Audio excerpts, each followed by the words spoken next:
कि अभी भी जो वर्तमान सरकार श्री सम्राट चौधरी जी के नेतृत्व में बनी है और काम कर रही है, इसका रास्ता, इसका तरीका, इसका सलीका, ये सब नीतीश कुमार जी के द्वारा जो तय किया हुआ था, हम लोग उसी रास्ते चल रहे हैं। बार बार कह रहे हैं कि भाई मेरी हुकूमत नीतीश कुमार के रास्ते ही चलेगी, सांप्रदायिकता पर हम कोई समझौता नहीं करने वाले। तो अब तो अल्पसंख्यक समाज को आश्वस्त हो जाना चाहिए, मन में किसी प्रकार की कोई संशय, कोई भी तरह की हिचकिचाहट नहीं रखनी चाहिए कि जैसे वो नीतीश कुमार के शासन में सुरक्षित थे, वैसे ही चूंकि ये शासन भी नीतीश कुमार के रास्ते ही चल रही है, इस शासन में भी वो उसी तरह सुरक्षित रहेंगे।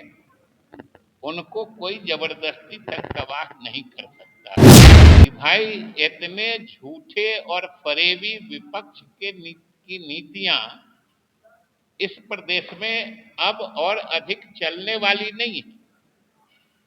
और जिस ढंग से वो अल्पसंख्यकों को बरगलाने का काम करते थे, बहकाने का काम करते थे, उनका भावनात्मक शोषण करते थे, अब वो मुकम्मल तौर पर समझ चुके हैं कि भाई इसमें से कोई हमारा भला करने वाला नहीं है। क्योंकि इनकी जब हुकूमत थी तो सबसे पिछड़े समाज में अल्पसंख्यक की गिनती होती थी।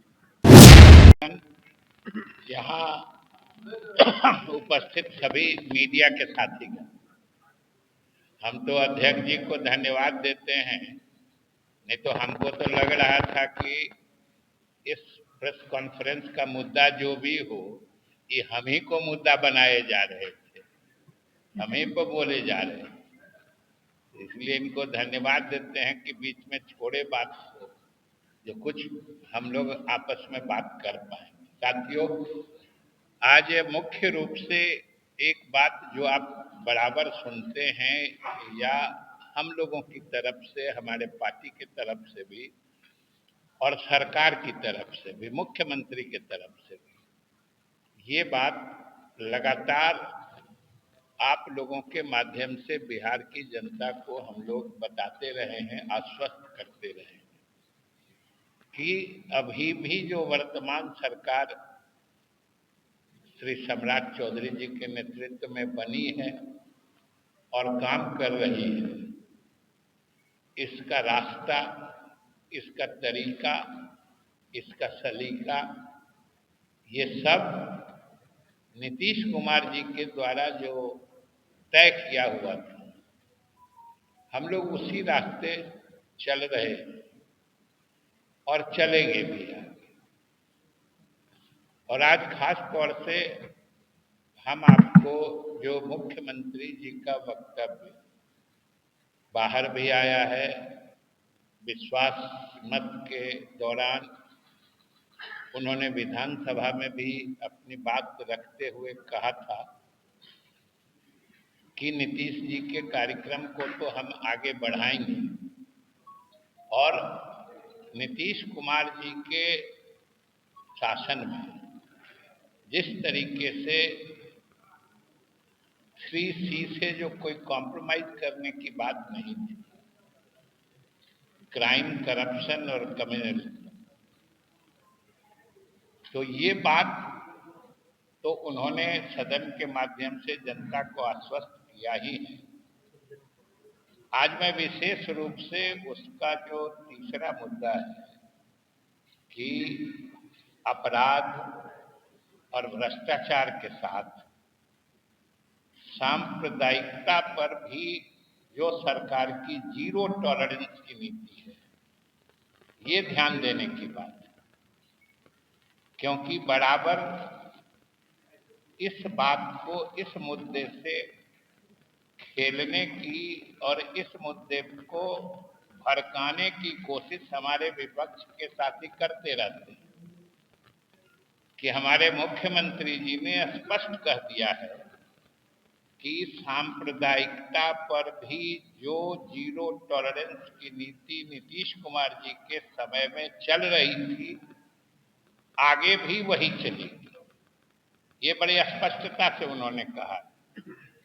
इसलिए आज के इस प्रेस कॉन्फ्रेंस के माध्यम से हम आप लोगों के माध्यम से बिहार के अक़लियत समाज के लोगों से विशेष रूप से आग्रह करना चाहते हैं कि भाई आप ही नहीं, बिहार सूबे के तो सभी अल्पसंख्यक समाज के लोग मानते ही हैं। देश भर के, मुल्क भर के अल्पसंख्यक समाज यह मानता है, मुल्क भर का, कि अल्पसंख्यकों के हित में जो बिहार में काम हुआ है वो कहीं दूसरी जगह नहीं। और ये मानता है यूं ही नहीं, उसके पीछे तथ्य हैं, प्रमाण हैं, योजनाएं हैं जिनसे अल्पसंख्यक समाज के लोगों का भला हुआ है। और अब सिर्फ जो पहले माहौल बनाया जाता था एनडीए की हुकूमत से पहले कि अल्पसंख्यक समाज के लोगों को जैसे सुरक्षित, मैंने तुमको कोई कुछ बिगाड़ नहीं सकता, ये बात कितनी ऊंची आवाज में बोली जाती है। जैसे लगता है कि अल्पसंख्यक समाज के लोगों को सिर्फ समाज में कोई मारे नहीं, उनका इतना ही अधिकार है।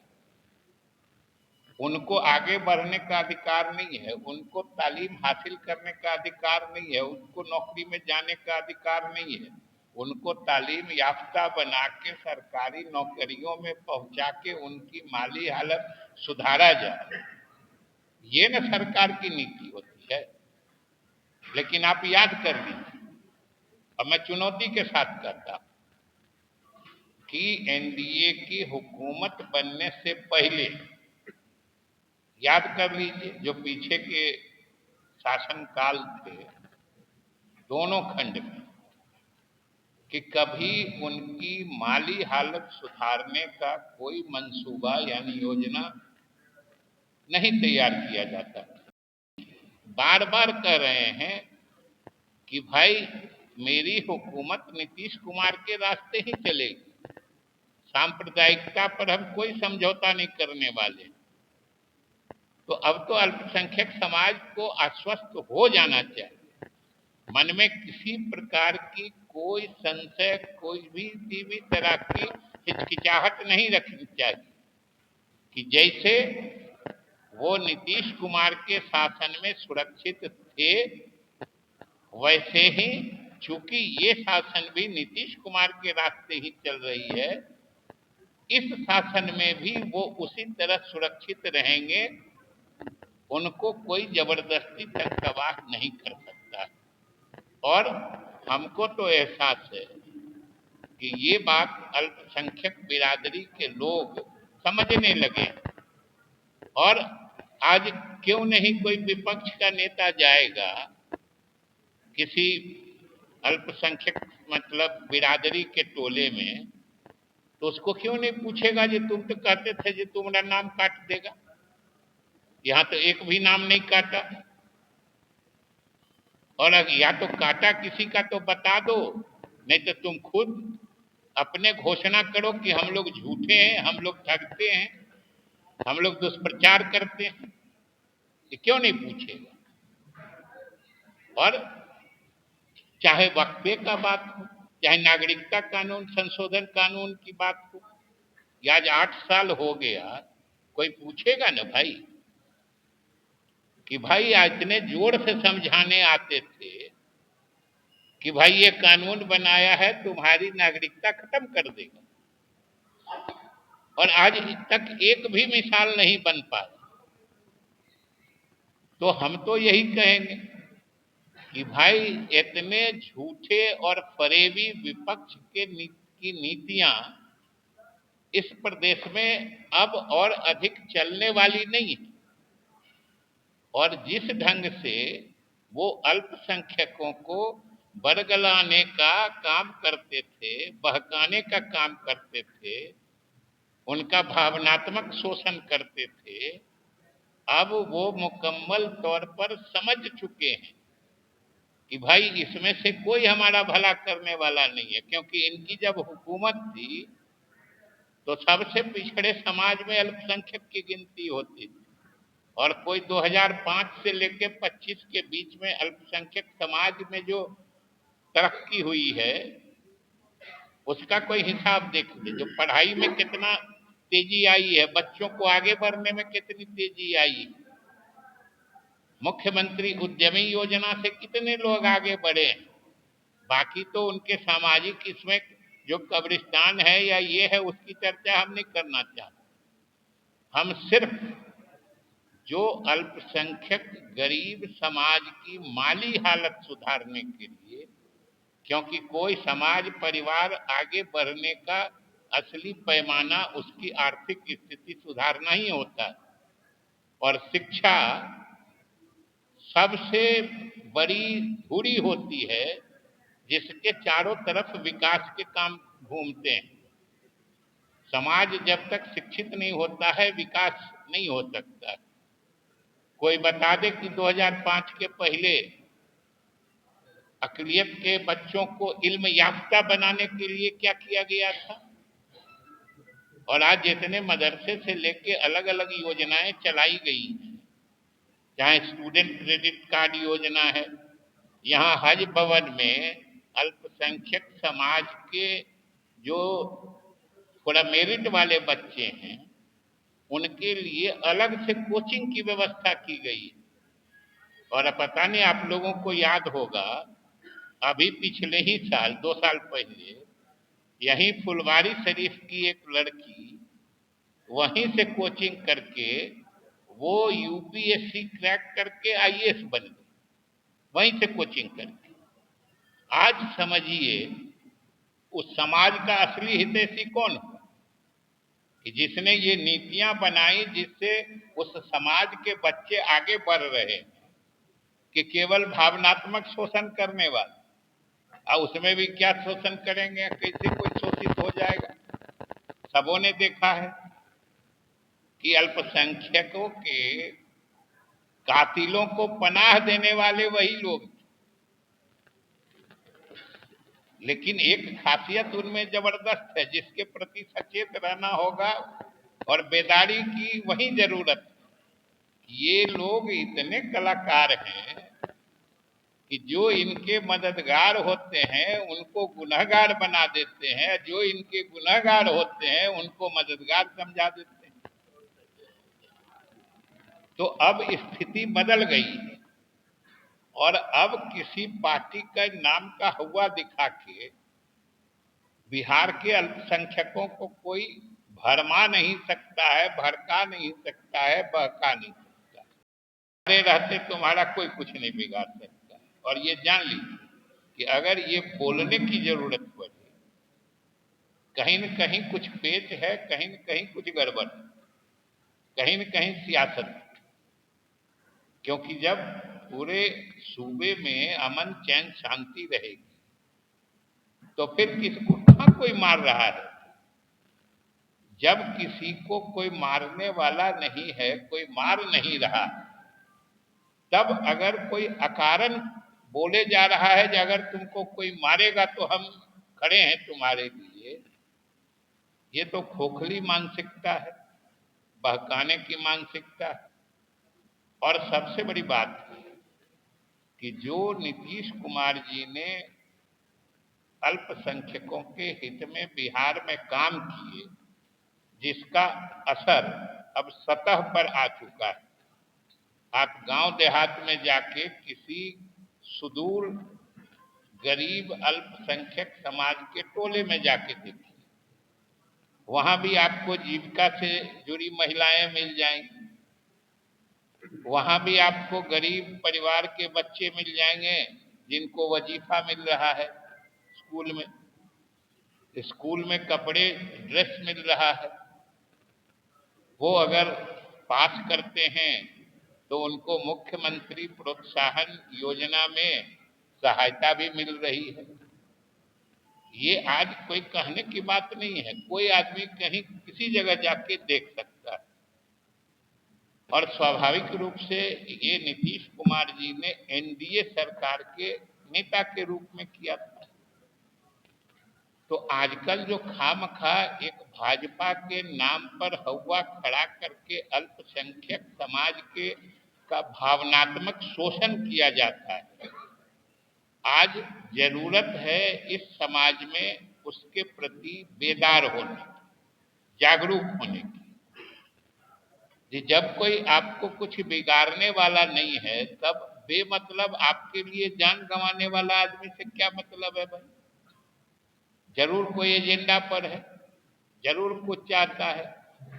और इन लोगों की नीयत तो पिछले दिनों ही साफ हो चुकी है।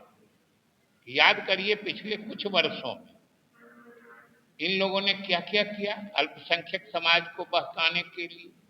जो जो चीजें आई, चाहे नागरिकता संशोधन कानून आया आज से 7-8 साल पहले, क्या हंगामा मचाया गया था देश में, याद करिए। ये लाया ही गया है अल्पसंख्यकों की नागरिकता समाप्त करने। आज 8 साल हो गए कानून बने। कोई बता देते किस अल्पसंख्यक की नागरिकता खत्म की गई है? कोई बता दे। वैसे ही अभी साल 2 साल 1.5 साल पहले वक्फ संशोधन कानून आया था। किस ढंग से बात उड़ाई गई? ये सरकार द्वारा वक्फ की संपत्ति हड़पने का कानून बनाया गया। कितने वक्फों की संपत्ति हड़पी गई है सरकार के द्वारा। और सबसे लेटेस्ट जो इस चुनाव के दरमियान एसआईआर के लिए उड़ा था, जिसमें बंगाल अभी भी उलझा हुआ है, कि अपने यहाँ पूरे बिहार में बड़ी पार्टी से लेके स्थानीय पार्टी, मजबूत पार्टियों के नेता साथ साथ घूम के कैसे माहौल बना रहे थे। जो एसआईआर लाया गया है अल्पसंख्यकों का नाम अधिक से अधिक मतदाता सूची से हटा देने, यही दुष्प्रचार किया गया था। एसआईआर हो भी गया, मतदाता सूची का पुनरीक्षण भी हो गया, और इलेक्शन कमीशन से लेके हम लोग भी विधानसभा में कहते रहे कि भाई पूरे सूबे से, पूरे प्रदेश के किसी कोने से एक नाम तो ला दो जिसका नाम काट दिया गया हो, जो सही में नागरिक है उसका नाम काट दिया गया हो। एक मिसाल नहीं दे पाए। लेकिन हंगामा कितना हुआ था। तो आखिर आज ये अल्पसंख्यक समाज सोचेगा ना कि इन लोगों को इस तरह के मुद्दों पर बेमतलब भड़काने की साजिश क्यों होती है। और धीरे धीरे वो बेदारी, जागरूकता, अक़लियत समाज में आ रही है और अब और तेज हो गई कि जब वो देख रहे हैं कि भले भाजपा ही आज नेतृत्व कर रही है, लेकिन तरीका नीतीश कुमार का ही। जमीनी हकीकत ये सब लोग समझ चुके हैं कि उनका असली हसबखा या हितैषी कौन है। ये मुसलमान समाज समझ चुका है। इसलिए इस बात की जो ये परिवर्तन हो रहा है, ये हम आप लोगों से भी अनुरोध करेंगे कि इस परिवर्तन को आप समाज के सामने जरूर उजागर करिए, क्योंकि ये समाज के हित में है। एक तबका जो शुरू से शिक्षा और विकास में उपेक्षित रहा है, एनडीए के नीतियों के कारण आज वो समाज के मुख्य धारा में साथ चलने की तैयारी में है। ये सबके लिए प्रसन्नता की बात और सबको प्रसन्नता जाहिर करनी चाहिए। इसलिए मुख्य रूप से आप लोगों से यही निवेदन है कि कृपा करके इस बात को थोड़ा उजागर करके समाज के सामने लाइए, जिससे कि अल्पसंख्यक तो बेदार हो ही रहे हैं, पूरा समाज बेदार हो जाए और सच्ची स्थिति से वाकिफ हो जाए।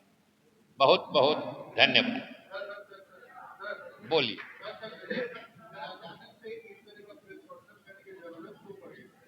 जरूरत पड़ी वो तो बता दिया ना, उनकी कलाकारी के कारण। अभी हमने अभी हमने बताया ना कि उनकी कलाबाजी जो है या बहकाने भरमाने का जो उनका तरीका है, उसमें कहीं फिर से न फंसा लें, इसलिए उनको ये तो उनको महारत है कि असली मददगार को गुनहगार बना देते हैं, और असली गुनहगार को, जो कातिल होते हैं, उनको हेलीकॉप्टर पर ले जाके उनको सम्मानित करते हैं। तो इसलिए कहीं फिर से न उनका ये जाल फैला है, इसलिए ये कह रहे हैं। और हम तो कहा कि ये आप लोगों का भी दायित्व है कि सही सच्ची सियासत का अगर कोई रूप बन रहा है तो मीडिया का भी धर्म है उसको आगे बढ़ाना। मीडिया मीडिया सिर्फ जो घटना घटी है उसी को कहने के लिए नहीं है, जो घटना घटी है उसको कहते हुए कि ये घटना समाज के लिए उचित है कि नहीं है, ये भी कहने का काम मीडिया का है। इसलिए अगर कोई अच्छी चीज विकसित हो रही है तो उसको थोड़ा तरजीह देना चाहिए, इसीलिए हमने कहा।